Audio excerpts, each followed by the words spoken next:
is up, my planting people? My name is Lithius and welcome to Roots Ready. In today's video, I'm going to be giving you tips and tricks on keeping this plant, the Cyrtosperma Johnstonii, happy in your home. So without any further ado, let's get straight into it.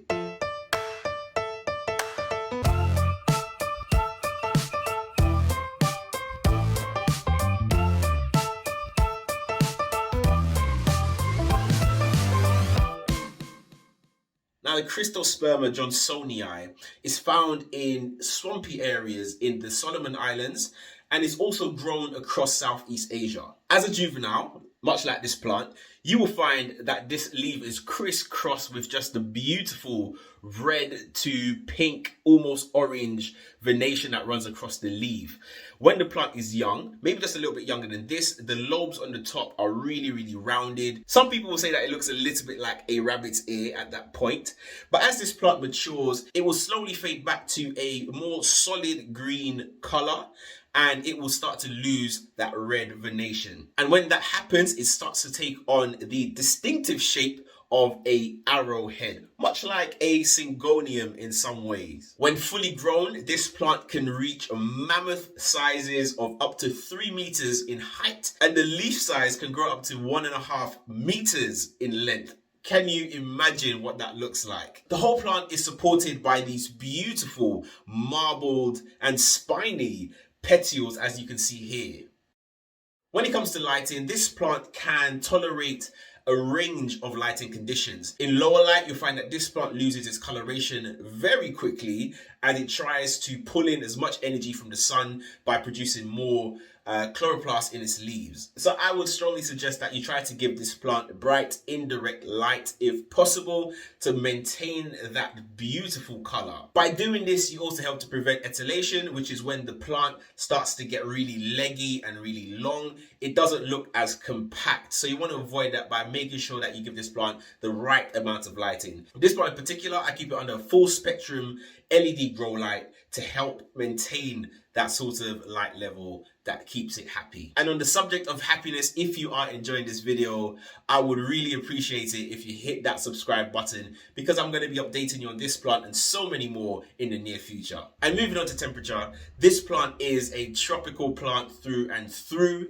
It does not like to be in temperatures below 18 degrees Celsius or 65 degrees Fahrenheit for long periods of time. In the winter months, you want to really make sure that you're keeping this plant warm. Focus mostly on the roots and rhizome, because this is what's really sensitive to cold temperatures. If you want, you can pop this plant onto a heat map during the winter months, or you can find the warmest spot in your house with the right amount of light just to maintain this plant's growth during the winter months. And as I mentioned at the start of this video, this plant does grow in swampy conditions. So as best as you can, try to replicate that in your home. I use Lechuza pond, which is in a semi-hydro setup. If I lift this plant out, you can see some of the roots on the bottom there. For me, this ensures that the plant always has access to water. I've also seen some really incredible examples of this plant being grown in outdoor ponds. I imagine ponds that are heated will be the optimum sort of condition for this plant. This plant can also be grown in an aquarium, for example. I think that would be really cool and something I would love to try one day. That said, you can grow this plant in a really airy aerated mix. But a word of caution, do not let this plant go long periods without water. This plant does appreciate higher humidity levels. Currently, mine is at around 50 to 60%.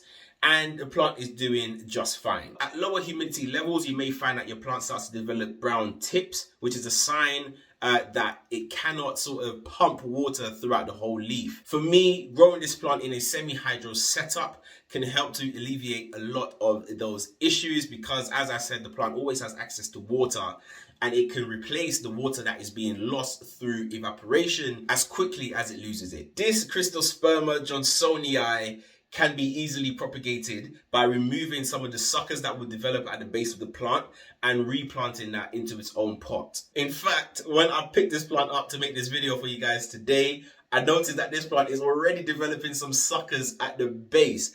I was struggling to get the camera to focus on it for whatever reason. So what I'm going to do is get some B-roll and show you guys what's going on at the base of this plant. So excited! Oh my days! But anyway, before I digress too far, this plant does produce an inflorescence. However, the jury is still out on whether this plant is infertile or not. I don't think many people have had success pollinating this plant, so who knows. A word of warning, all parts of this plant contains calcium oxalate crystals, which can cause irritation if ingested. So I would keep this plant away from children and pets. Do let me know in the comments below what your experience of this plant has been, if you have owned one. If you are planning to get one, I would definitely recommend it. It is such a showstopper. It's so unusual, but so striking at the same time. If you have an aquarium, as I said before, you can always put it in there for a little pop of color. But that was it, guys. Thank you so much for watching. And as always, keep planting.